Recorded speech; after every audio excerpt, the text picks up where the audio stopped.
right, guys, hope you're all having a great day. Today we are going to test out a product called Liqui Moly, and we're going to do it on this vehicle, which is my 2013 Infiniti JX35. So there's our product right there.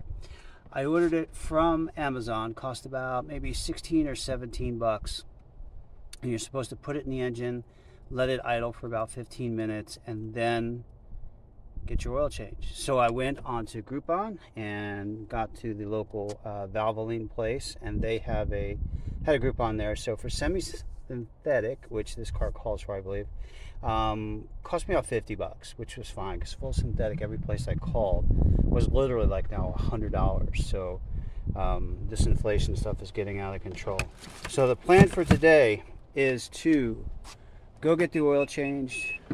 We'll run the flush, get the oil changed, and then see if it makes any difference. The reason I'm doing it is because I keep getting this P0075 error code.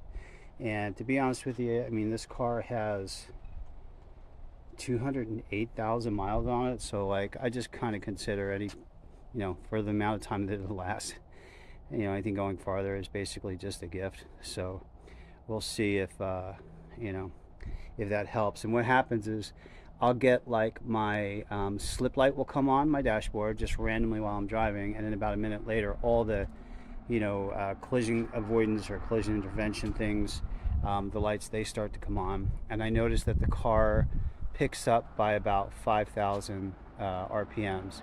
But the weird part is that if I stop, turn it off, wait about 30 seconds and restart it, then the light stops, everything goes away, and then the car drives fine. And it's been doing it for an average of every maybe 15 to 40 miles is when that slip light will come on, that'll start. So the thing that could be, I had a mechanic look at it, they kind of can't figure out what it might be, but what it may be, or one of the options could be, that it is a VVT control solenoid, which I've replaced those already. And one of the things with the P0075 is it suggests that, hey, maybe there's something going on with your oil, change the oil, and see if that helps. So that's what we're going to do. So I know the VVT solenoid should be fine, but the thing is, I'm thinking maybe there's a little bit of muck or buildup on the little screens of the VVT solenoids, and I'll flash one of those up on the screen so you can see what that looks like. And hopefully this engine flush, which is supposed to be the best, will take care of that issue. The other side of it is it could be electrical. I know that I have a squirrel that has taken up residence, and I'll show you a picture of that, in my engine. And we're in South Florida, so it doesn't get cold that often.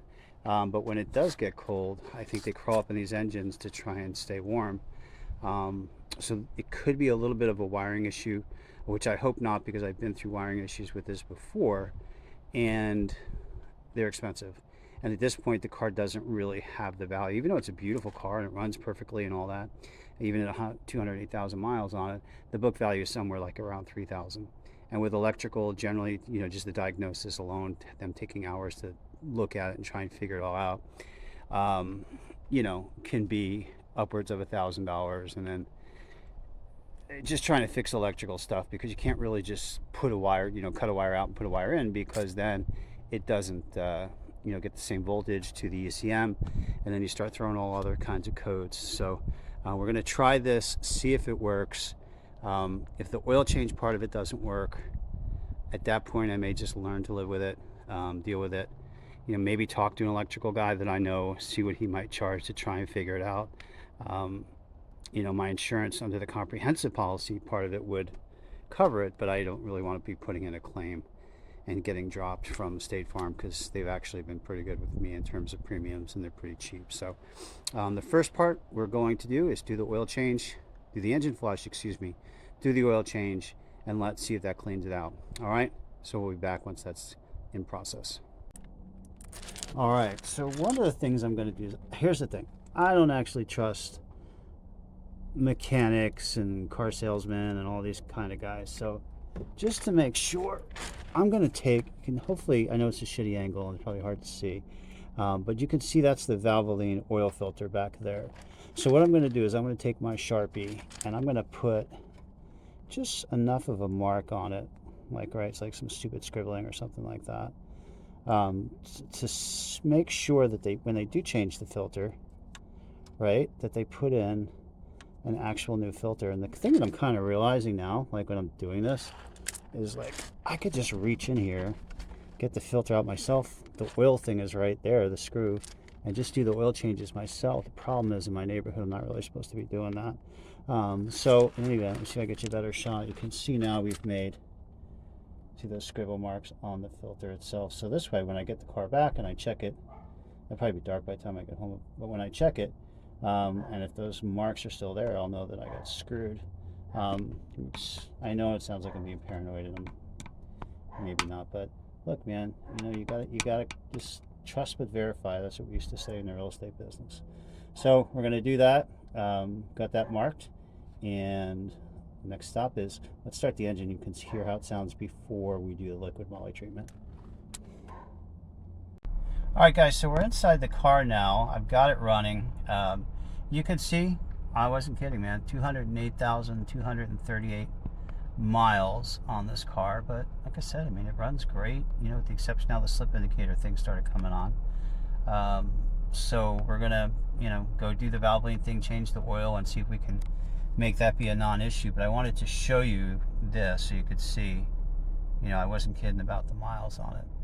So let me take you outside so you can hear the engine running, and you can hear how nice and quiet it runs. Like I said, I'm very religious about the maintenance on this car. I take good care of it and close that a little bit. Always getting the oil change. I actually do drain and flushes on my transmission fluid myself. But listen to it, for 208,000 miles, runs pretty good. A little tap, but that's about it. Here you can see all the shells from this freaking squirrel. I guess that's his little bowl in there. I'm assuming it's his squirrel. I guess that's what squirrel looks like. That's coming up in here, and I think if anything is wrong with the wiring, it had to be from the squirrel, like climbing up through the engine there, just putting a claw, a little nail or something in long enough to be able to penetrate one of those wires can cause a short, etc. And I'll tell you, last weekend, I went and I cleaned that whole throttle body out. So I took all of this air cleaning stuff, duct, the filters, all that stuff apart, cleaned that throttle body. There was a ton of carbon in it. And ever since I've done that, the car's run so much smoother. The idle is consistent, except for when the AC kicks on and off, it'll go up and down. But other than that, I mean, that made a huge difference, and it took all of about maybe 15 minutes. So I highly suggest trying that. But in any event, you can see here, it sounds good. You can hear the air conditioning kicking on because it's probably pushing 75, almost 80 degrees today in Florida. But, I mean, there's nothing major with it, so I might as well hold on to the car and just drive it for as long as possible at this point, because basically it's paid off and it looks great. So we'll see if the oil change and the engine flush does the trick for that slip light indicator, which is caused by the ABS system kind of kicking on, but I'm not getting an ABS light on it. But I think that throws off the timing just a hair. You feel a little thud, and then it comes on, and so that's what everything's coming back. Again, that error code is P0075. So let's go do the engine flush and get the oil change, and let's see if that makes a difference. All right, so get ready to head to Valvoline. I want to get out the Liqui Moly and all my stuff. I'm really hoping they don't give me any crap about trying to do a flush in the parking lot. I don't know why they would care, but you never know. So the other thing I want to tell you guys about, hopefully it's not tripping out, is yeah, it is a little bit. Alright, we're gonna move this here. Gross.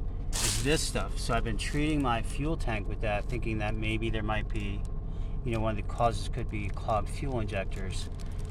So I've been putting about 2 ounces of this about every second or third fill up, and that seems to really be making a difference. So anyway, we are off to Valvoline, and let's get this done. All right, guys, we're getting ready to pull up to our local Valvoline here, oil change place. I'm really hoping they don't give me any crap about wanting to run a flush through the engine before they do the change. I did it once before and they said, yeah, it's fine, just pull off to the side, so we'll see. All right, well, here we are, pulling in, and let's see how this goes. Battery's doing okay, bud? Everything's good. All right, so we're good to go. We put it in at 5:15. The guys at Valvoline were nice enough to put it in for me. So we're gonna let it go 15 minutes and then drain it out. You can see getting the miles. I don't know why this screen gets so blurry. You know what it is? I think it's because of the sun. So anyway, so we're running it now. You can see the idles running normal, nice and smooth. And hopefully this will clean out any sticky VVT solenoids that might have a little fog in the screen or something. So, all right, next step will be once the oil change is all done, I'm going with a 5W, I think it's 30 semi-synthetic. So when I get a place to stop after the change, we'll check out and see if the engine sounds any cleaner. All right, guys, so we just left Valvoline. Everything's smooth. Those guys turned out to be cool, no problems at all. So I normally get out at the next parking lot area and I'll double check to make sure they put the dipstick down all the way and the oil cap and all that stuff, but I can feel the car definitely feels like it's running smoother. So yeah, look at that, that's beautiful, isn't that?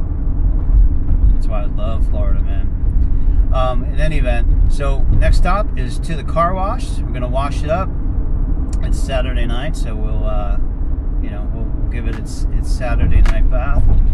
I'll check the engine, I'll pop the hood, and we'll run it when I'm at the car wash, and then double check the oil level once it's there, because on these cars it takes a while for the oil to all reset down into the pan to get an accurate reading on the dipstick. So, all right, car wash, and then we'll check the engine. We'll see if we can hear any difference in the engine sound. By the way, if you don't mind, take a minute, just go ahead and smash that like button, hit subscribe. You know what we all say, it helps the YouTube algorithm, and just trying to do different things on this channel, different topics to discuss. If there's something you find that you want to know about or get to talk about here, just leave it in the comments below, and I'll get to it. I'll do something with it, I promise. All right, thanks. Like, subscribe, and off to the car wash.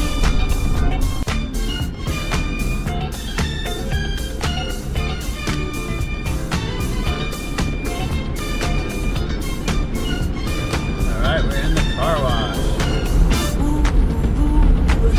You might not ever get rich, but let me tell you, it's better than digging a ditch. There ain't no telling who you might be, a movie star, or maybe even any children at the car wash, working at the car wash, yeah. Come on and sing it with me, car wash.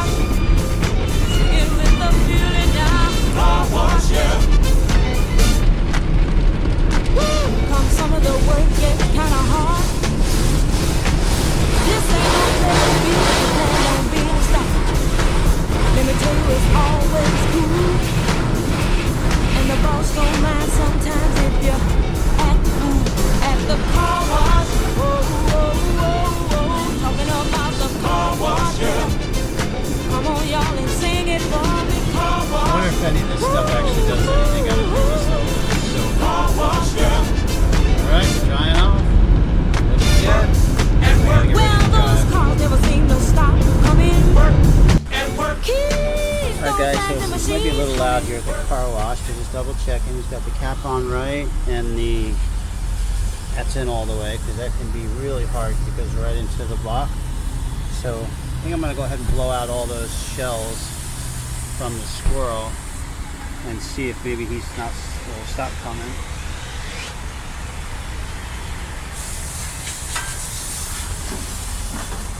All right.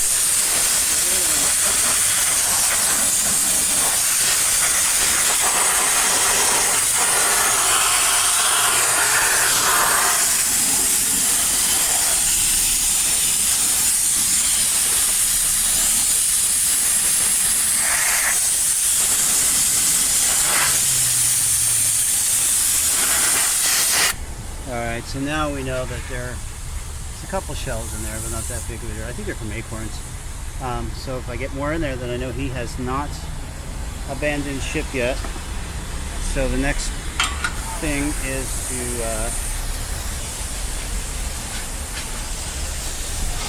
be right this beautiful El car wash. And then start it up, see how it runs. Okay, so first impressions, it definitely sounds quieter, but we're out by a main road, so there's a lot of traffic, a lot of noise, but trying to determine what I can with all the background noise, definitely sounds like it's smoother, a little quieter. It sounds like that little tap is gone, so, and Liqui Moly actually seems like it really did a good job. The guy said the oil was pretty clean coming out before doing the Liqui Moly, and we let it run in there for 15 minutes before draining it out. So, and I did, I did actually watch him put the new filter on. So I'll check that again tomorrow, though, when it's light out and I can get it in the driveway. But so far so good. I got the trip meter reset to 0. So we'll see if we can go a whole night driving around without having any of those soot light indicators coming on. All right, wish me luck. So just as a little inside part in here, you can hear how nice and quiet it is in the car. I can see it's running smooth. Oh, I wonder if that little flare thing was from the I dropped my phone and I cracked it, but I don't think I cracked the back. But see how nice and quiet it is in here?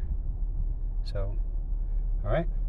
Trip odometer I set before, so it's 10 miles to the 10 miles from the oil change place to the car wash. So let's let it run, see what happens, and we'll check it again later. Actually, we'll check it tomorrow. So I'm totally bummed out. It didn't clear my problem right there. You can see that slip indicator came on at about 25 miles in after the last reset, or after the oil change rather. So in a minute all the other lights are going to come on the dash, and I'll show you. If I turn it off, if I wait maybe 10 seconds, restart it. The problem is that it makes the RPMs go up by about 500. And let's see, and now it's gone. Damn, I don't know why it's so blurry like that. I just apologize for that. So it didn't work. Oh well. On to the next strategy. Talk to an electrician, auto electrician guy, and see what they say. Thanks for watching. I'll keep you all updated. But Liqui Moly did do a great job at the engine. It just didn't clear my problem because it wasn't oil related. Talk to you later. Bye.